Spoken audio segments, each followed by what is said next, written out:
Sou o desembargador Roberval Bellinati, primeiro vice-presidente do Tribunal de Justiça do Distrito Federal e dos Territórios. A primeira vice-presidência é responsável pelo memorial do Tribunal de Justiça e realiza este programa História Oral, para registrar a história das pessoas que fizeram e fazem esta Corte de Justiça.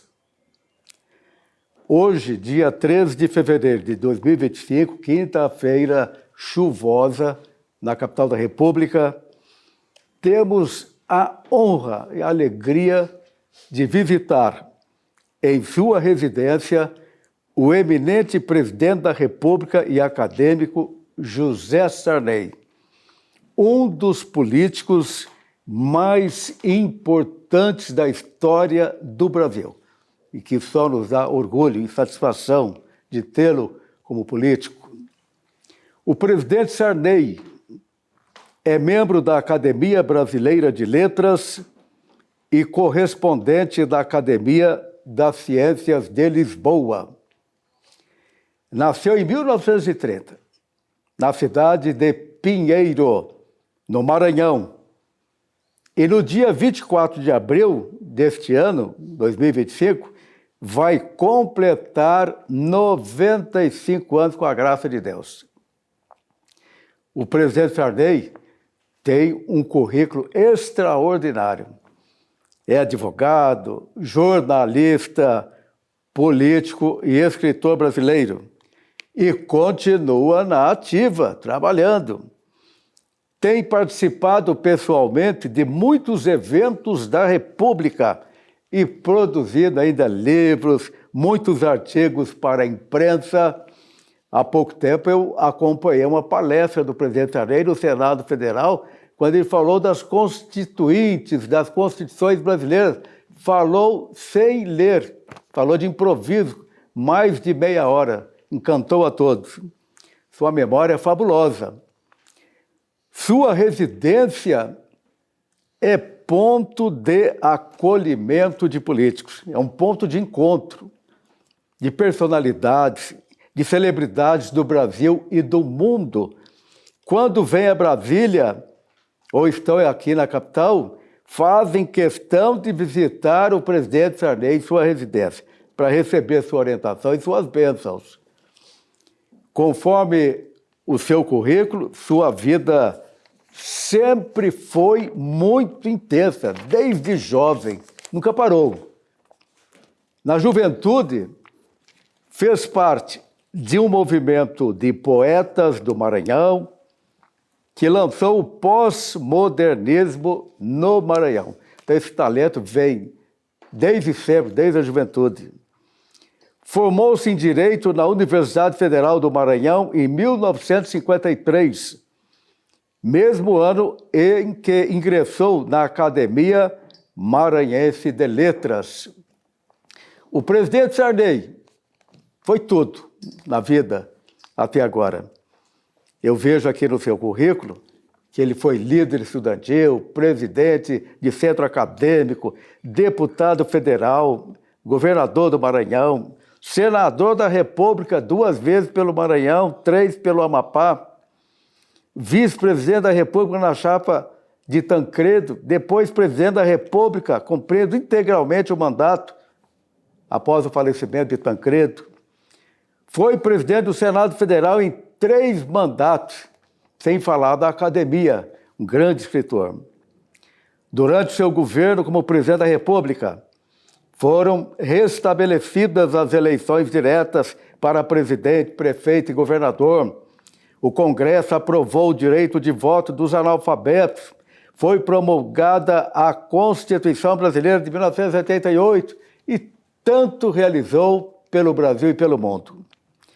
O presidente Sarney já cumpriu quase 70 anos de vida pública, porque ele não para, desde a juventude, que ele está sempre ativo. Sobre a sua família, eu vejo aqui no seu currículo que em 1946 conheceu a querida esposa Marli Macieira, 2 anos mais jovem. No ano seguinte, Marli o convidou para a sua festa de 15 anos e o então José Ribamar Ferreira de Araújo, nome de batismo, tornou-se o seu primeiro e único namorado. O casamento foi celebrado em 12 de junho de 1952 e o presidente Sarney e Marli vão completar 73 anos de matrimônio. Isso é uma bênção de Deus.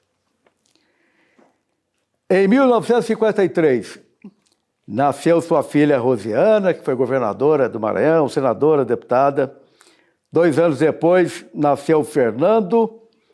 E em 57, chegou mais um filho, Zequinha. Eu vejo sempre o Zequinha fazendo caminhada aí pelas ruas de Brasília. Está sempre cuidando da parte atlética. Temos a honra, portanto, de entrevistar hoje o eminente presidente José Sarney, do programa História Oral do Tribunal de Justiça do Distrito Federal e dos Territórios. Este é um momento de emoção para todos nós, porque é uma alegria profunda estar ao lado desse homem que é considerado uma das pessoas mais importantes da história do Brasil. Seja bem-vindo ao programa História Oral, presidente José Sarney. Desembargador Bellinati, eu sou muito grato, em primeiro lugar, pela generosa leitura da minha modesta biografia. E quero dizer que fiquei muito feliz pelo convite que o senhor me fez de estar aqui para fazer uma entrevista que se destina ao memorial do Tribunal do Distrito Federal. Eu quero, nesse momento, agradecer-lhe e, ao mesmo tempo, louvar o desempenho da Corte que o senhor pertence na distribuição da justiça aqui, no Distrito Federal e nos territórios do Brasil. Muito obrigado. E o senhor acaba de mostrar que é um homem generoso, só no tratamento que me concede. Nós agradecemos muito, presidente Sarney. Tá. Muito obrigado. Eu trouxe várias perguntas que foram elaboradas sobre a sua vida. Gostaríamos de fazer milhares de perguntas, mas selecionamos algumas.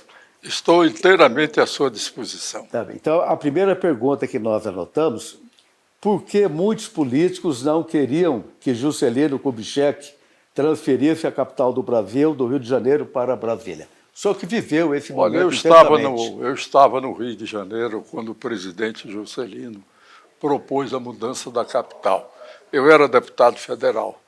Então, havia uma certa resistência, primeiro da opinião pública do Rio de Janeiro, porque o Rio habituou-se a ser capital do Brasil há mais de 300 anos. Então, era difícil mudar aquela cultura para todos os habitantes do Rio de Janeiro, de perder a condição de capital federal. E, por outro lado, o Carlos Lacerda comandava politicamente, querendo estar ao lado da opinião pública do Rio de Janeiro, era contra a mudança da capital. Eu acho que ali é que realmente havia essa resistência. Junto, a opinião pública também do Rio de Janeiro era muito dividida a esse respeito. E eu, desde o princípio, quando veio a mensagem da transferência da capital, embora o meu partido tivesse contra, que era o UDN, eu e mais alguns outros deputados, poucos, o Emival Caiado, que já era daqui do partido de Goiás, Ferro Costa, Edilson Távora, e eu me lembro de alguns deputados que eram, mas éramos muito poucos. Então, na realidade, nós concordamos, votamos, mesmo como eu diria, o nosso partido tem uma orientação contrária, nós votamos pela transferência da capital. E não só pela transferência, como também ajudamos na tramitação do projeto dentro da Câmara Federal. Então, o deputado federal José Sarney votou a favor da transferência da capital do Rio para Votei a favor da transferência e lutei pela que o relator da lei foi o Emival Caiado, daqui de Goiás. E ele foi o relator realmente. Era uma pessoa que nós estávamos sempre em constante contato e trabalhamos juntos, posso dizer assim, no relatório para a mudança da capital. Muito bem. Consta da biografia do senhor que o senhor foi o primeiro parlamentar a se mudar para a nova capital federal, Brasília, ainda em dezembro de 59, tendo residido inicialmente na Asa Sul, em um apartamento na ESC 105. Já são, portanto, 64 anos de Brasília. Esses dados que estão publicados no seu currículo, em enciclopédias, são dados verdadeiros? Isso é verdade. Eu fui o primeiro deputado a transferir a sua residência para Brasília. Porque, na realidade, eu estava no Rio de Janeiro e, naquele tempo, o nosso recesso era de quase 3 meses. E eu, para me mudar para o Maranhão, como fazia todos os anos, com a família, para passarmos esse período e depois voltarmos para o Rio de Janeiro, eu resolvi que eu devia, mais num gesto de apoio à mudança da capital, me transferir diretamente para o Rio de Janeiro e não fizesse a mudança minha para o meu estado. Então, aí tive a grande satisfação de fazer assim. Por outro lado, quem estava encarregado da mudança era o Israel Pinheiro, que tinha sido meu colega na Câmara Federal, de onde o Juscelino tirou para comandar a mudança da capital. E tinha uma boa relação com ele. Eu já tinha vindo a Brasília em 58, a convite do próprio Israel. E ele me mostrou a rodoviária, que estava nos alicerces, e me mostrou o Palácio da Alvorada, e depois me mostrou uma quinta que eles tinham, que a Nova Cap tinha, de criação de aves. Então, me botou numa roupa para poder entrar, para evitar que fosse que levasse germes de fora para os pintos, e vi pela primeira vez uma instalação desse tipo. Eu até brinquei com ele: olha, você está tratando melhor os pintos de Brasília do que eu trato os lavradores do Maranhão, porque não tenho recursos para isso. Então, brinquei com ele até. E a ele nós devemos muito a transferência da capital. E o UDN mesmo, o Juscelino deu aos seus opositores da UDN a condição de nomear um diretor da Companhia da Mudança, a Nova Cap, que era o Vigílio Távora, do Ceará, que depois foi governador e senador pelo seu estado. Como foi o seu relacionamento com o presidente Juscelino Kubitschek? Olha, eu fui muito injusto com o Juscelino, porque eu era vice-líder da UDN no Rio de Janeiro. E o combati como vice-líder. Combatia o Juscelino. Eu era da banda de música, vamos dizer assim, que era conhecida. Mas os grandes daquele tempo, o nosso líder era o Otávio Mangabeira. E também o Carlos Lacerda fazia parte disso. Mas eles tocavam trombone, saxofone, e eu tocava reco-reco, tá? Porque eu estava começando a vida, tinha 28 quantos anos naquela época? Tinha 28 anos no tempo. 28 anos? Mas eu tinha chegado com 25. 25 anos, deputado, que beleza. Começou muito jovem mesmo. Pois é. O que o senhor acha hoje mais marcante e bonito aqui em Brasília, uma cidade que sempre o abraçou, tratou o senhor com muito respeito e admiração? Antes eu vou completar o meu relacionamento com o Juscelino. Mas eu era governador do Maranhão e o Juscelino caçado, e ele mesmo me disse que entrava no Palácio da Liberdade, em Minas Gerais, pelo fundo do palácio, porque o Israel não deixava que ele entrasse pela frente para os militares não detectarem que ele estava conversando com o Juscelino. E que no Maranhão ele estava recebido por um deputado da oposição, que eu tinha estado com ele só nas solenidades, mas na realidade, dentro do Congresso, eu fui muito injusto. E pedi a ele que relevasse aqueles discursos que eu realmente achava... O senhor era da oposição? Eu era da oposição, vice-líder, né, do Carlos Lacerda, do Otávio Mangabeira, desses grandes da nossa política, e eu, modestamente, estava ali participando da liderança. Então, dei um almoço para o Juscelino. Isso depois dei do um mandato jantar do para o Juscelino. Juscelino. Ele já não era mais presidente. Não, ele estava cassado, estava com direitos políticos e muito traumatizado. Eu, então, tive esse gesto com ele e ele ficou muito tocado com esse gesto.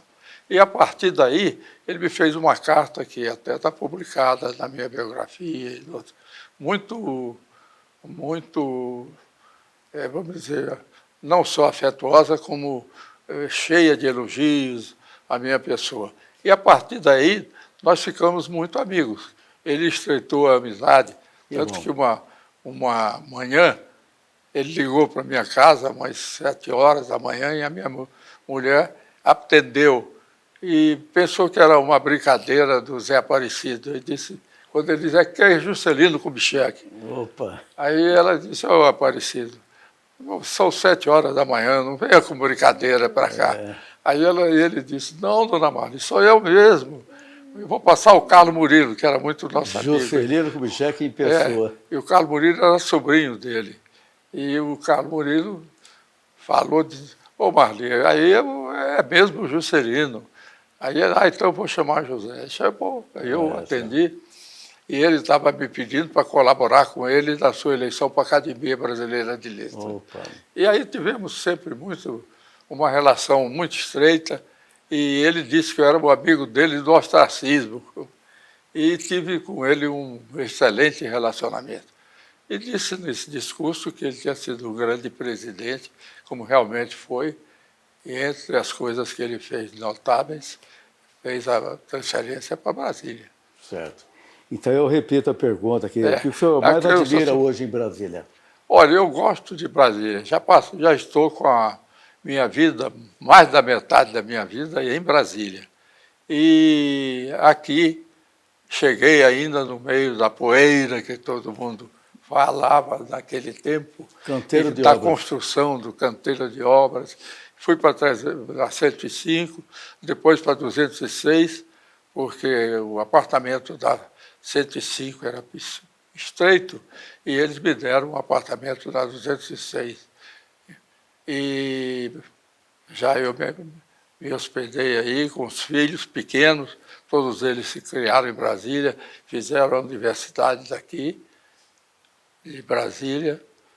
Rosiana é formada aqui em Sociologia e Economia, e José é formado em Direito, também pela Universidade de Brasília, enfim. E caminhou muito bem os filhos. Só meu filho Fernando foi da Politécnica de São Paulo, porque queria quebrar uma norma na nossa família de ciências humanas para se dedicar à engenharia, que era das ciências exatas. Muito bem, vamos fazer mais uma pergunta. O seu pai, Sarney de Araújo Costa, primeiro nome, Sarney, foi desembargador do Tribunal de Justiça do Maranhão. Foi também promotor público. Gostaria que o senhor falasse um pouco do papai Sarney, como desembargador, como promotor público. Meu pai foi promotor público durante 28 anos. Percorreu o interior do Maranhão quase todo, porque foi transferido de cidade em cidade pelo fato de a nossa família ser de uma ala diferente da ala do interventor. Ele foi perseguido, vamos dizer assim.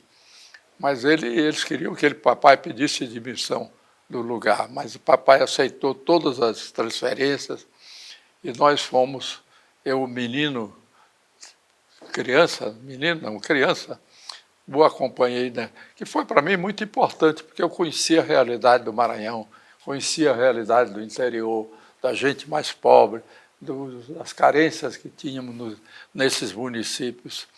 E com isso foi uma coisa importante que eu incorporei, não só a minha visão política, como também a parte literária, que me fez escrever 123 títulos e 168 edições, algumas delas em 12 línguas.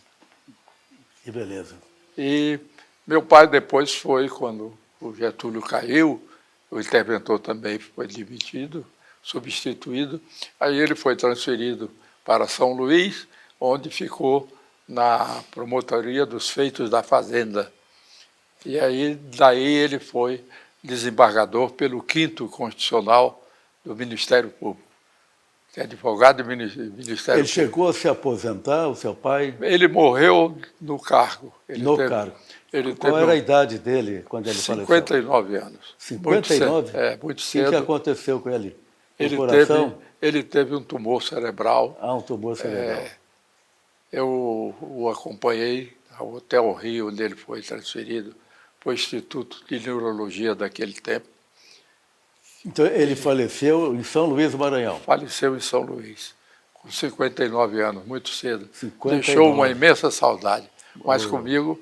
O senhor tinha um bom relacionamento com seus pais? Sim, teve um excelente relacionamento. Excelente. Minha mãe, para mim, como para todos nós, era uma santa. E a sua mãe, ela faleceu quando? Minha mãe faleceu em 2004.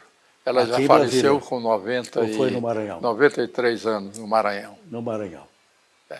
Saudade dos papais, né? Ah, sim. E Eu acho que é uma saudade que não passa, Não a perda passa. dos nossos pais. E o senhor é de uma família de quantos irmãos?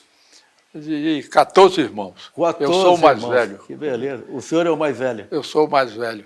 Então, já perdemos E na 4 irmãos. política, só o senhor que entrou na política ou os irmãos também? Não, meus filhos entraram na política. Não, eu Quer digo dizer, dos irmãos. dos irmãos, um foi deputado, Onde foi deputado? estadual 3 vezes, Evandro, o que veio depois de mim, e depois ele foi conselheiro do Tribunal de Contas e, como conselheiro, faleceu também. Certo. O senhor também trabalhou, segundo consta da sua biografia, no Poder Judiciário. Foi oficial judiciário e diretor de secretaria do Tribunal de Justiça do Maranhão. Como é que foi essa experiência? Olha, foi o meu primeiro emprego. Naquele tempo não tinha muita limitação de idade. Eu trabalhava quando arrumava o emprego. Né? Mas tinha concurso na época? Não, na concurso O senhor foi contratado contratado para trabalhar, convidado para trabalhar. Né? Eu fui oficial judiciário com 17 anos. Lá 17 no anos. Tribunal de Justiça do Maranhão.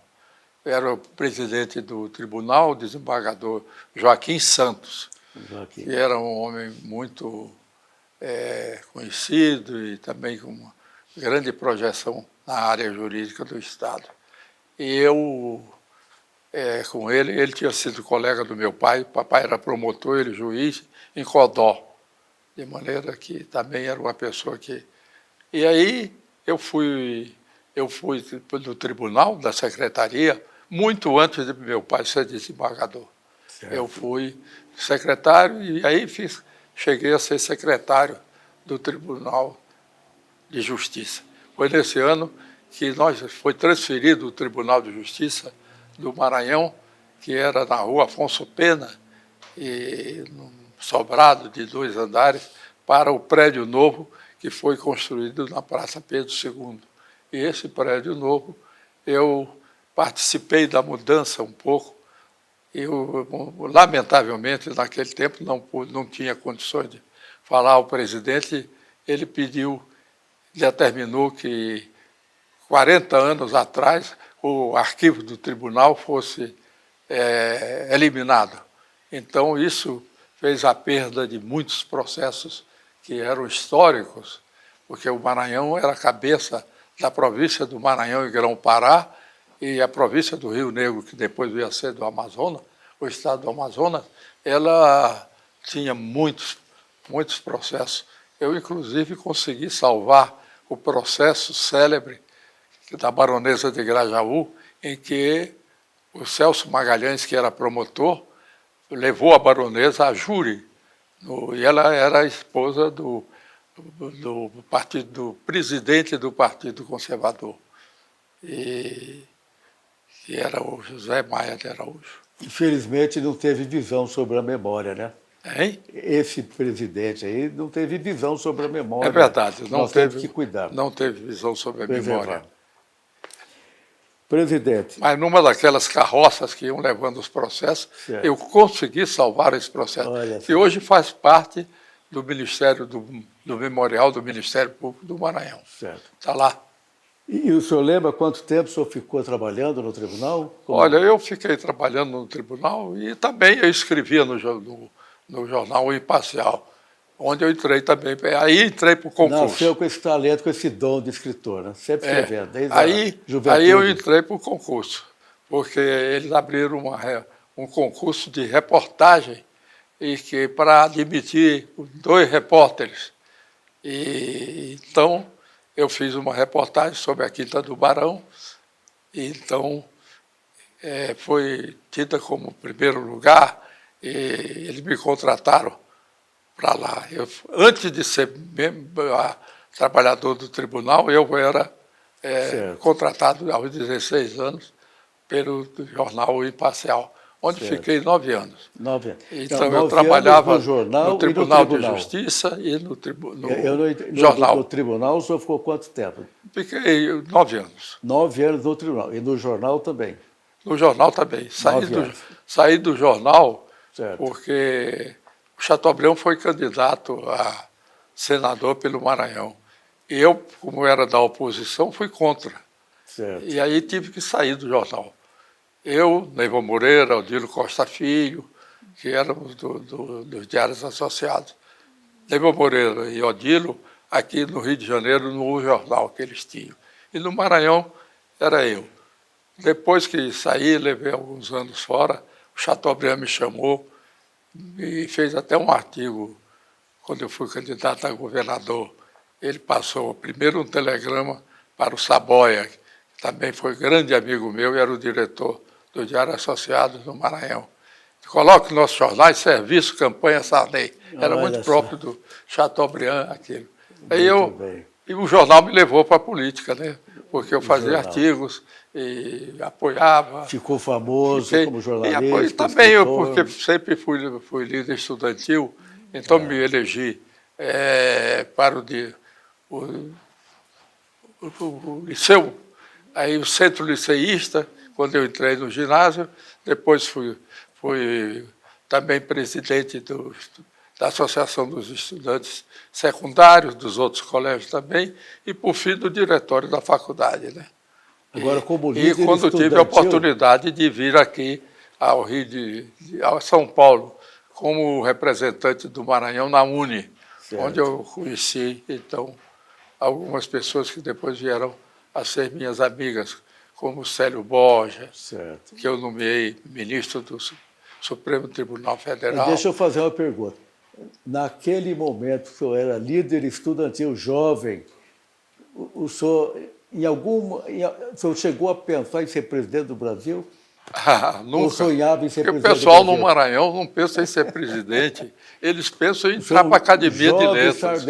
Quando eles nascem, as parteiras já sabem, choram assim, academia e tal, não presidência. Então o senhor não sentia no coração naquela época não tinha que ia ser o próximo, futuro presidente do Brasil?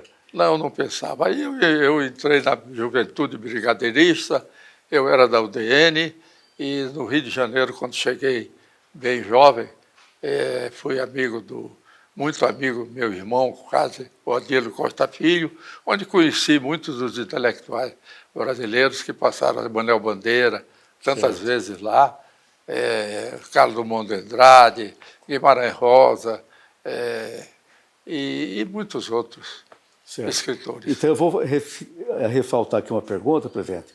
O que motivou o senhor a entrar na política? O senhor disse que o jornal ajudou muito. Olha, o Napoleão dizia que a política é uma vocação. A literatura a política é um destino. A literatura é uma vocação. Então, a política é um destino. É um destino, a política é um destino. Agora, para entrar na política, é preciso que se tenha êxito algumas qualidades. De início, uma capacidade de liderança. Se ele não tiver uma capacidade de liderança, não caminha muito. E eu acho que Deus me deu uma dessas qualidades, foi essa de procurar sempre me incorporar àqueles que dirigiam. E assim fui todo o tempo em que fui político na área estudantil, e depois na área política, quando eu entrei na Juventude Brigadeirista, depois cheguei a ser presidente da UDN do Maranhão e vice-presidente da UDN Nacional. Beleza. Uma carreira consolidada. Deus foi muito Pelo generoso talento, comigo. pela inteligência, sabedoria. Deus foi muito generoso comigo, me entregou muitas estrelas nas minhas mãos, E pela para providência de Deus, né, administrá-las, presidente? mas elas nunca modificaram a minha personalidade. Certo. Eu sempre dizia isso que um cantador do Nordeste dizia: o poder passou por mim como o sol pela vidraça. Passa, mas não modifica. Tá certo. Presidente, o senhor foi tudo na política, mas eu queria fazer uma pergunta. No momento em que o senhor foi deputado federal no Rio de Janeiro, né? Qual foi o fato mais marcante daquele período? O senhor já Olha, falou da transferência da capital, do Rio para Brasília. Eu acho que foi a transferência. Esse foi o fato mais marcante ou tem Eu algum acho que outro foi fato? a transferência da capital. Foi o fato que marcou o que senhor. mais marcou a gente. O Segundo, senhor disse que entrou com 25 anos entrei como deputado federal. como deputado Foi eleito federal. com 25 anos. Eu não fui eleito, eu fui suplente e depois morreu Foi suplente. o Assis Brasil, aí eu assumi algumas vezes. Mas, de qualquer forma, foi eleito, né? Foi, Ficou na suplência, Foi. mas assumiu. foi. E o senhor ficou quanto tempo como deputado federal? Quantos anos? Fiquei 12 anos, 3 mandatos. Há 12 anos. Eu Todos passei 1 ano e cumpridos meio no no Rio de Rio de Janeiro e depois transferido para Brasília. Eu vim com a Câmara quando ela veio para Brasília, o senhor falou. O senhor cumpriu um mandato aqui em Brasília? Não, Deputado eu federal. já fiquei o resto do meu mandato. Completou o mandato aqui. O segundo mandato eu fui em 59.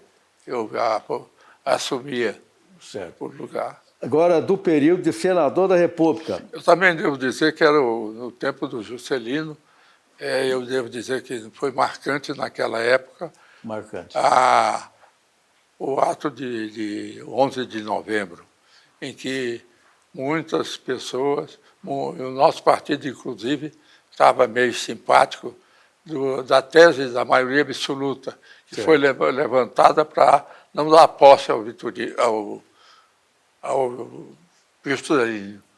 E isso foi realmente o lote ocupou aquele golpe de 11 de novembro.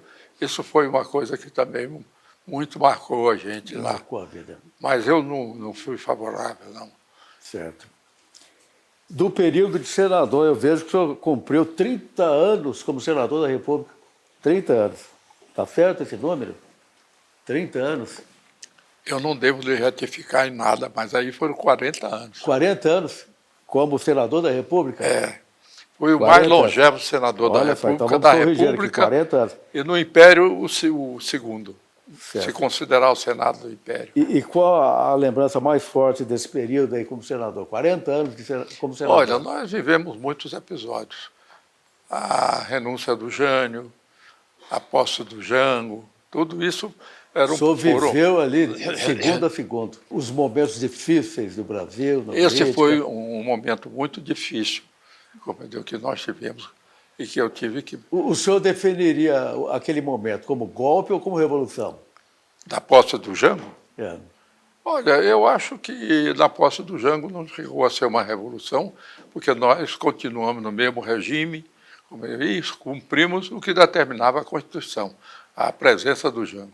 Mas foi um episódio, como muitos nós tivemos na história do Brasil, de tentativa de interromper o processo democrático. E eu era contra o Jango, mas quando veio o problema da deposição do Jango, até a teoria, eu fiz até um discurso no qual eu dizia que nós devíamos combater o Jango com todas as forças, mas ele no poder, e não retirá-lo contra a Constituição. E sempre fui um homem que prezou a democracia e todos esses episódios da minha presença no Congresso Nacional. Mas como que o senhor classificaria aquele momento? Olha, golpe ou revolução? Porque muitos criticam, né? Eu acho uma tentativa de golpe. Eu digo uma tentativa de golpe. Né? Tentativa de golpe. Uma tentativa que não vingou, mas teve aquela solução de votarmos a emenda parlamentarista e depois teve o plebiscito que derrubou o parlamentarismo restabeleceu o presidencialismo, mas eu não votei pelo parlamentarismo daquele tempo. Foram 4 votos da UDN. Eu, Bilac Pinto, Seixas Dória e Ferro Costa. Tá? Então, nós votamos contra o parlamento, porque eu achava que aquilo era uma manobra que não era o parlamentarismo, embora eu fosse parlamentarista. Mas não seria a solução para o Brasil. Não seria a solução. Devíamos cumprir a Constituição. Certo. Eu vejo também, presidente, no seu currículo... Embora eu fosse contra o Jango e não tive nenhuma ligação com o Jango, momento nenhum. Certo. Tem uma pergunta aqui. O senhor cumpriu só um mandato de governador do Maranhão? Só cumpri, só por uma vez. Mas o senhor exercia influência, o senhor sempre exerceu influência no Maranhão, né? Por que o senhor escolheu, cumpriu só um mandato? Olha, eu acho que, com uma certa vaidade, eu acho que tinha feito um mandato tão bom que não se repetiria em qualquer segundo mandato. Aí, então, eu não quis repetir para não testar o meu próprio governo. Eu fiz um mandato que eu achava que fosse muito bom, porque nós mudamos a mentalidade do Maranhão, fizemos grandes obras, a hidrelétrica do Parnaíba, fizemos a estrada que ligou o Maranhão ao Piauí, a São Luís Teresina, muitas outras estradas, buscando o Tocantins. Quer dizer, eu fiz o sistema de pioneiro de televisão educativa, que eu chamava de televisão educativa, didática, e que depois veio a ser televisão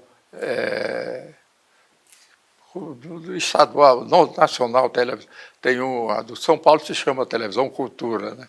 Mas todas vieram depois do nosso pioneirismo, que eu comecei como circuito fechado de televisão num sistema do São Luís, para repetir o número de aulas, mas o que nós precisávamos era repetir o número de professores, que nós não tínhamos. E que a televisão, eu mandei 2 ex-irmãos maristas, que eu fiz maristas, né? E para ir ao Japão estudar. O Japão estava começando, fazendo isso, né? A televisão para o ensino. Eu mandei que eles fossem irmão Lobato e irmão Antônio. Todos 2 foram ao Japão, passaram 6 meses lá e trouxeram o método do circuito fechado de televisão. Daí nós abrimos depois a televisão e ela foi pioneira. Até hoje, nos estudos que tem sobre a televisão educativa no Brasil, tem o negócio da televisão do Maranhão, que foi o primeiro que nós adotamos.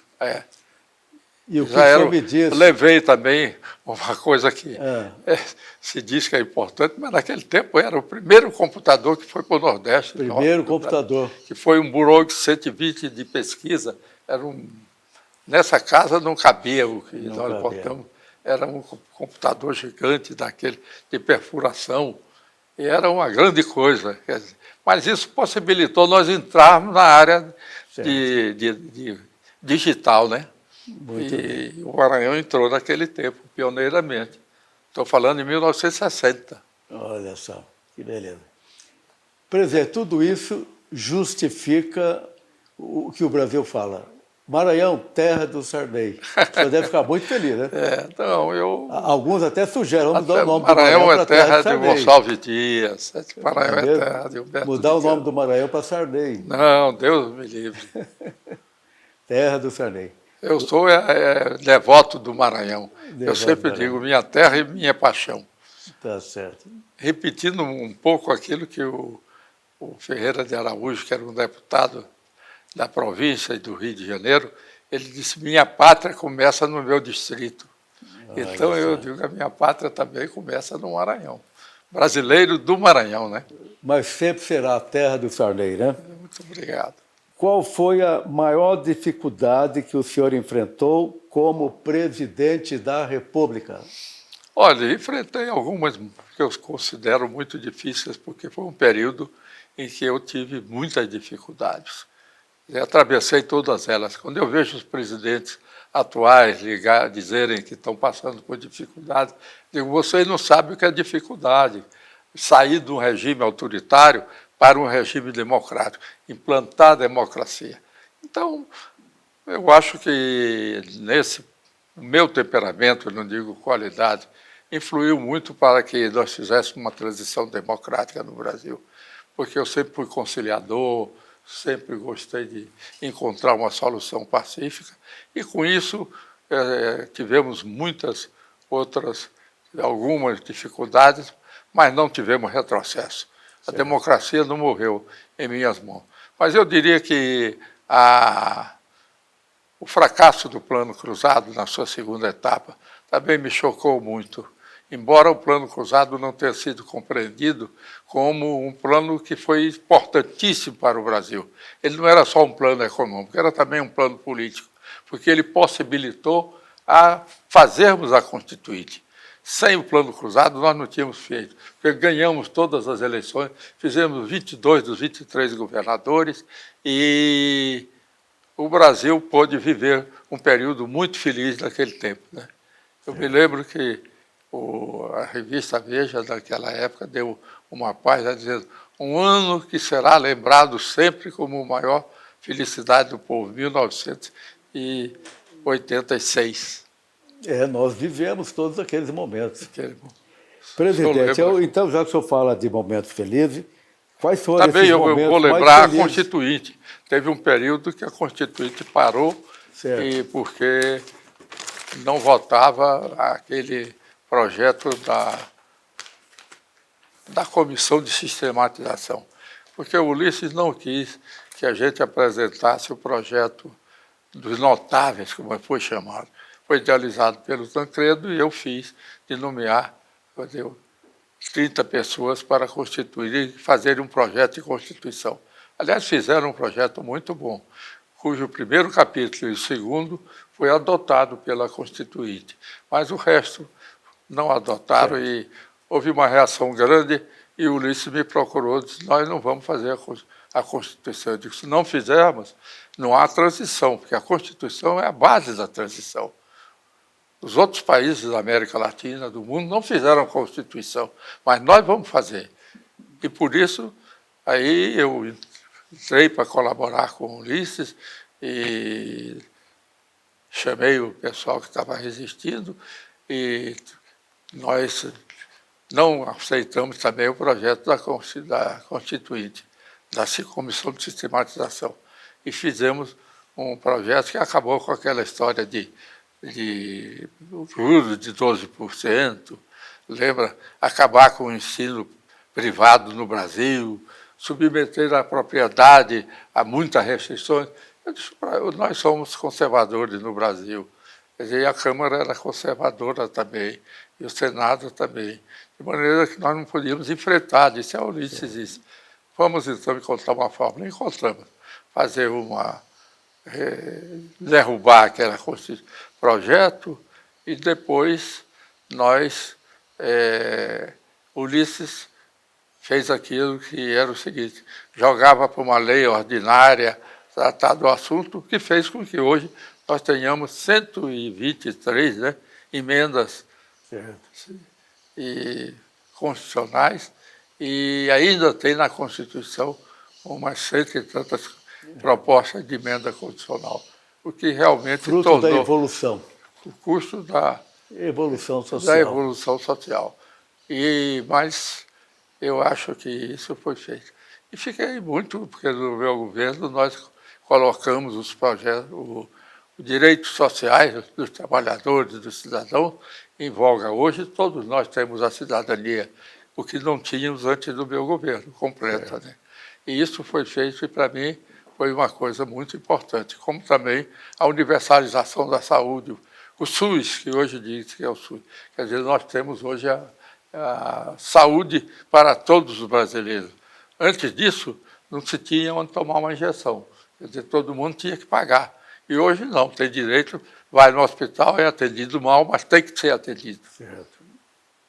Muito bem. Então, foram momentos felizes do seu mandato como presidente da República. Como presidente. Mas o mais feliz mesmo foi quando eu deixei o governo. Quando eu cheguei, Quando deixou entrei o no governo. avião para voltar para o Maranhão, disse, Oh, meu Deus. cumpri com o meu dever, estou reconciliado comigo mesmo. Missão cumprida. Para mim, fiz um bom governo possível e acho que vai ficar aí na história do Brasil um pouco do que eu Com deixei certeza.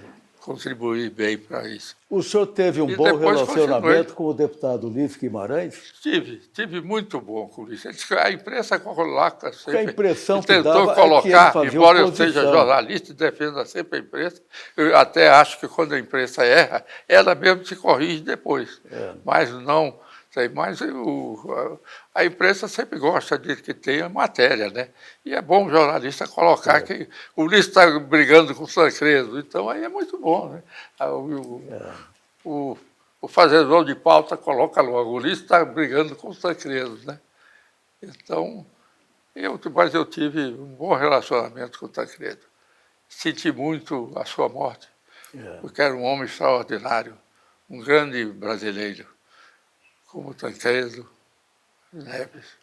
O que o senhor acha que ele... Por que ele não foi escolhido como candidato a vice-presidente naquele momento? Escolheram o senhor para ser o candidato a vice-presidente, na chapa do Tancredo. Ele jamais aceitava, ele queria ser presidente, né? E o MDB tinha decidido muito antes que se fosse a eleição direta pelo povo, o Ulisses seria o candidato. Se fosse pelo colégio eleitoral, seria o Tancredo, porque o Tancredo não ameaçava a área militar, não ameaçava ninguém, e eles aceitavam que o Tancredo fosse presidente da República, né? E como a eleição chegou pelo colégio eleitoral, foi o Tancredo o candidato, né? E nós, quando aderimos ao Tancredo, tornamos viável a eleição do Tancredo, porque a Frente Liberal, que era a frente que saiu do PDS, do qual eu era presidente, foi, pelo Aureliano, colocada que teríamos que ter o vice-presidente. E o próprio Aureliano disse que sem o Sarney não há transição. E o Tancredo me dizia que eu sabia o mapa da mina, porque eu era presidente do PDS, então eu conhecia os convencionais e tudo. E quando nós apoiamos o Tancredo... Na linguagem do povo, o senhor era mais sabido, Não, mais esperto, mais político. Eu tinha conhecimento, mas na realidade todo deputado e todo senador, ninguém manda nele. Eles são sempre muito independentes. Mas eu tinha uma relação muito boa com todos eles. E nos meus 40 anos com 52 de Congresso... 52 de Congresso. Dá realmente uma base para que a gente possa ter conhecimento como funciona. O senhor apoiou o presidente Lula nas últimas eleições. Por que essa preferência?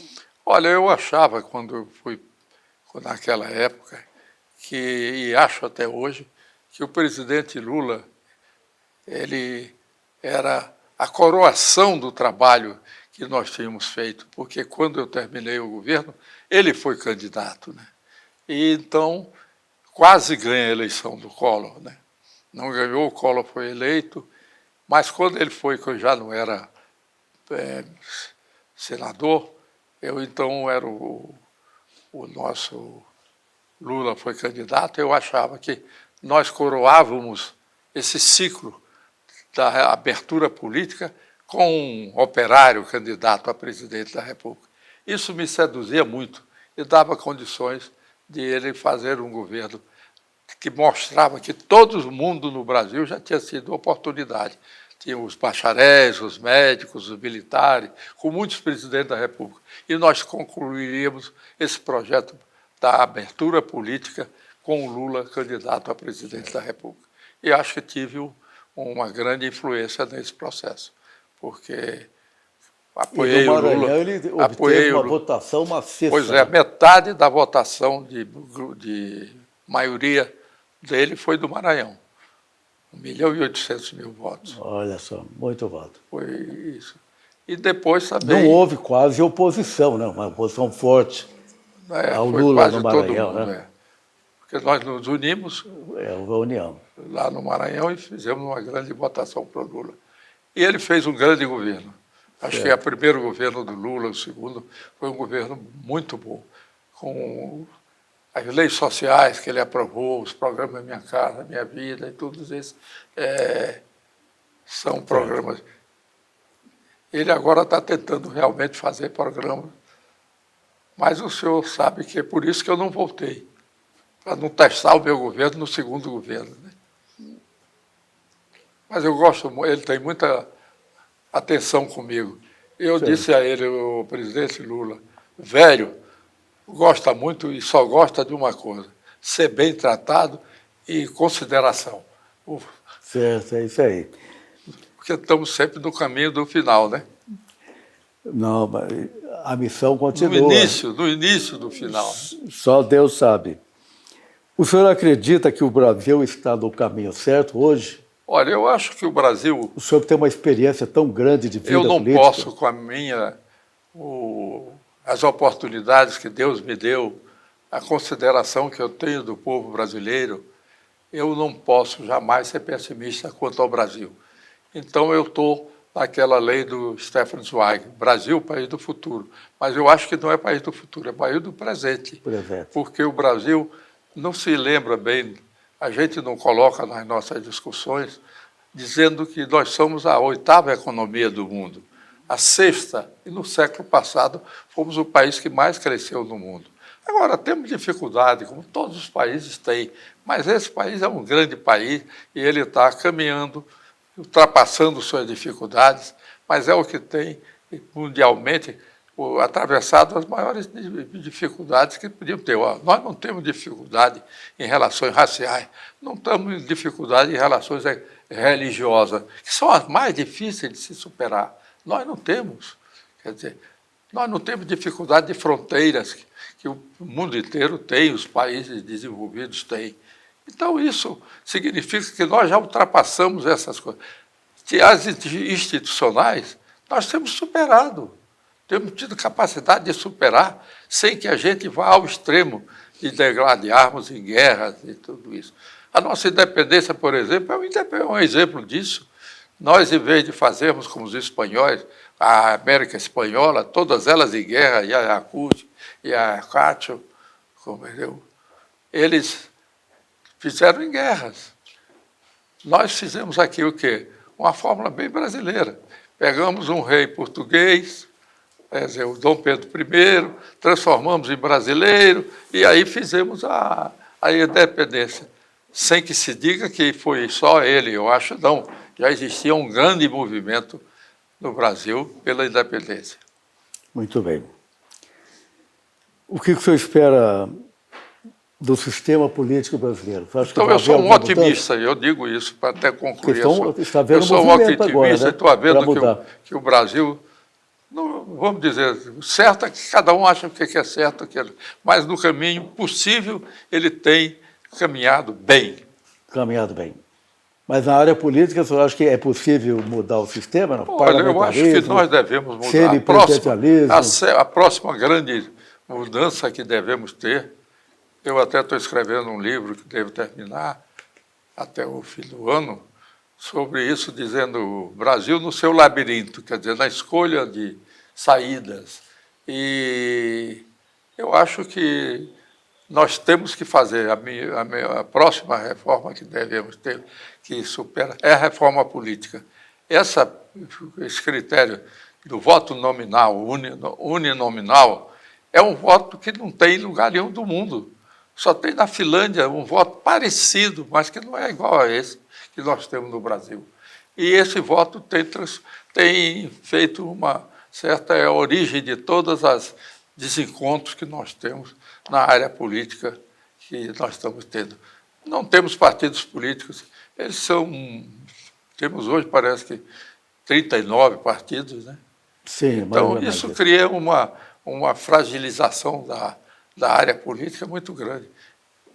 Mas qual seria a proposta do senhor? Olha, eu sou parlamentarista, né? Parlamentarista. Mas eu acho que essa primeira etapa nós devíamos caminhar realmente num regime não esse semipresidencialismo que eu estou falando, mas um semiparlamentarismo, quer dizer, igual o da França, igual o de Portugal, seria um bom caminho. E o voto distrital misto, porque nós temos uma grande tradição de voto proporcional, então nós temos que respeitar essa tradição que veio desde o Estado Novo, veio desde a Revolução de 30, e do Assis Brasil, que foi defensor do voto proporcional. Então, é isso que nós devemos acabar com isso. E em relação ao voto misto, não se adota totalmente o voto proporcional, porque é muito difícil dividir os distritos. O Brasil não tinha distritos no Império. Hoje, para fazer distritos, é muito difícil. Então, mas a gente tem que lutar para isso. E a grande reforma que deve ser feita é essa.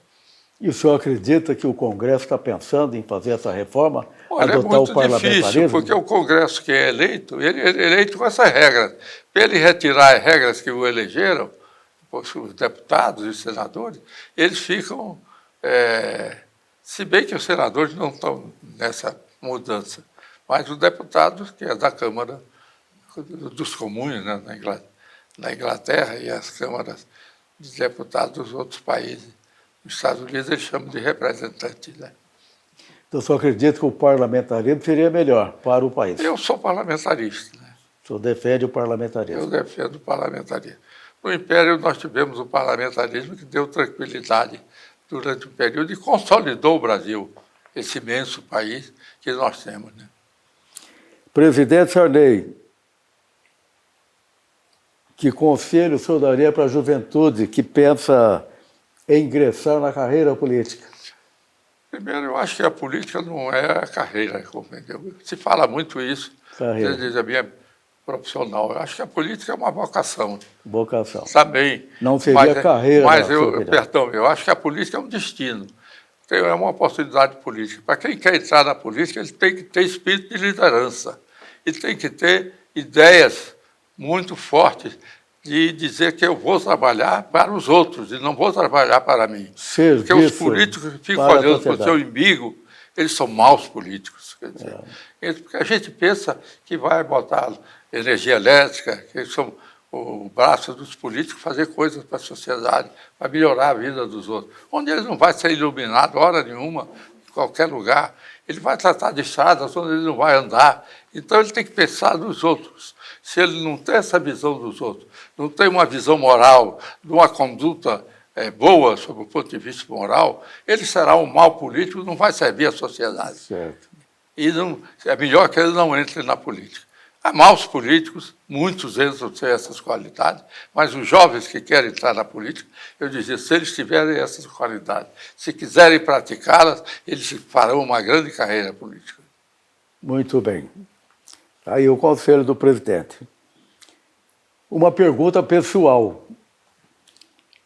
Como é que o senhor vê hoje o ser humano José Sarney, à véspera de completar 95 anos de idade, no dia 24 de abril de 2025? Olha, eu sou um homem reconciliado comigo mesmo, como a gente diz. E eu sou cristão, tenho fé e sou muito feliz, vamos dizer assim, que eu posso dizer, sou muito feliz hoje olhando, porque Deus entregou para mim muitas oportunidades e eu cumpri. E sou muito grato com o povo brasileiro e também me deu o destino e a vocação de, na literatura, eu chegar à Academia Brasileira de Letras, sou decano de lá há 40 anos, 40. mais de 40 anos, porque foi em 1980 que eu entrei para a academia. Decano é uma coisa meio difícil, porque a gente olha, é aquele homem que os que votaram nele para entrar já morreram todos, e agora chegou a vez dele, né? Então é ruim ser decano, né? A gente fica sempre com essa ideia, olha... Como você diz, o tempo de Deus é o tempo de Deus, né? Mas é aquilo que o Roberto Marinho disse, não limitem a vontade do Criador. É verdade. Muito bem. E muito obrigado ao senhor. O senhor está feliz, né? O senhor é um homem feliz. Eu sou um homem reconciliado. Um homem de paz. Não estou atrás de pedir mais nada. Eu só peço eu rezo pela gratidão a Deus pelo que Ele fez por mim, pelas oportunidades que ele me deu. E até escrevi um poema que se chama Homilia do Juízo Final, que eu vou chegar perante Deus e dizer: olhe, o Senhor me deu as estrelas para encher a mão, e agora eu estou aqui nesse balde de sofrimentos e de estrelas. Muito bem, parabéns. Vou fazer mais uma pergunta para o senhor aqui. Algum sonho ou projeto para realizar ainda, no cumprimento da missão? Olha, seria muito egoísta se eu pedisse mais, porque Deus me deu muito mais do que eu merecia e do que eu esperava, e me deu uma vida. Tenho um agradecimento ao povo brasileiro muito grande, porque eu sou tratado muito bem. Até hoje nunca recebi uma hostilidade em qualquer lugar. Eu digo isso mesmo depois de ser presidente. E também na área intelectual me realizei. Escrevi, como eu disse, 123 títulos, traduzidos em 168 edições, em 12 países. Alguns lugares, como na França, 3 edições, e me incluíram na coleção Foliot, que é a maior coleção de literatura da França e do mundo, que são 2.600 escritores, e tem quase 100 anos. E de maneira que eu só tenho que agradecer. Inclusive os amigos que têm, a consideração que me têm, como eu estou tendo nesse momento com o senhor e todos que aqui estão lhe acompanhando. Uma honra muito grande para todos nós. Para mim, eu fico muito satisfeito. Certo. Que é Deus que fez vocês virem até aqui. Presidente Sarney, para concluir da nossa entrevista, eu queria que o senhor ressaltasse então, a mensagem que o senhor gostaria de deixar para a sua família e para o povo brasileiro. O senhor já falou bastante, mas vamos ressaltar. O que o senhor quer deixar como palavra final? Olha, eu acho que a primeira delas é dizer à minha mulher que não seja muito mandona, tá? Ela está bem, a dona Maria? A minha família, eu já acho que deixo o meu exemplo que eles têm tido e sempre a minha doutrinação perante eles para uma conduta correta na vida, para cada vez mais terem dedicação à educação, cada vez mais tiverem cultura, que se leem, que ao mesmo tempo eles possam estudar, porque eu acho que uma coisa melhor na vida é isso. Todo dia eu quero aprender uma coisa nova. Certo. Um eterno estudante. Eu continuo sendo estudante. Ponce Miranda falava isso. Qualquer coisa, quer dizer. Outro dia eu descobri que essa coisa na gravata era para a gente colocar a parte menor da gravata e eu não sabia. Levei 80 anos sem saber disso. Olha só. O Ponce Miranda costumava dizer isso publicamente: eu sou um eterno estudante. E eu não sou um eterno estudante, mas quero aprender todo dia alguma coisa. Que seja da vida, de uma planta, de uma coisa boa. Eu acho que esse é um objetivo. A gente tem um objetivo de dizer, eu quero hoje aprender alguma coisa. Procuro que aprender. Então, para finalizar... Levei 25 do tempo da minha vida lendo. Né? Lendo. Porque perdi muito. Excelente exemplo para todos nós. Cinema, eu não tive tempo. Quando eu tinha tempo para cinema, eu pegava um livro. Não é? Porque eu acho que é aquela coisa que quem não tem tempo é quem não tem tempo. Certo. Então, para finalizar, o senhor vai completar 95 anos, gostaria de viver até os 120 ou até mais? Não, eu quero não limitar nada à vontade do Criador. Eu quero que ele decida quando ele quiser me chamar, eu estou pronto. Então, seja feita a vontade de Deus. Eu tenho ouvido o que eu digo todo dia de manhã e de noite. Muito obrigado pela vida que me deu. Muito bem. Presidente José Sarney, o senhor está muito bem, a memória perfeita. Muito obrigado. O senhor é um exemplo para o Brasil e para o mundo, e para todos nós. Muito obrigado. Leve ao tribunal os meus respeitos e a minha homenagem. Deus seja louvado pela sua vida, por sua vida e pela missão que o senhor cumpriu com muita honra. Muito obrigado. E exemplo. Muito obrigado. Parabéns para o senhor, viu? Meu querido irmão. Gratidão ao senhor por tudo que o senhor fez pelo Brasil e pelo mundo, e ainda continua fazendo. Muito obrigado, senhor. O senhor é muito generoso. Eu acho que tudo isso Agradeço ao Criador. A bênção. Tem que pedir a bênção para o presidente Sarney. Eu não deixo de dizer, Deus lhe abençoe, mas não tenho idade de ser padre. Tá bom, mas a sua fala é muito importante, o seu carinho, o seu acolhimento. Muito obrigado. Muito obrigado. Eu é que tenho uma gratidão grande ao senhor e todos que o acompanham.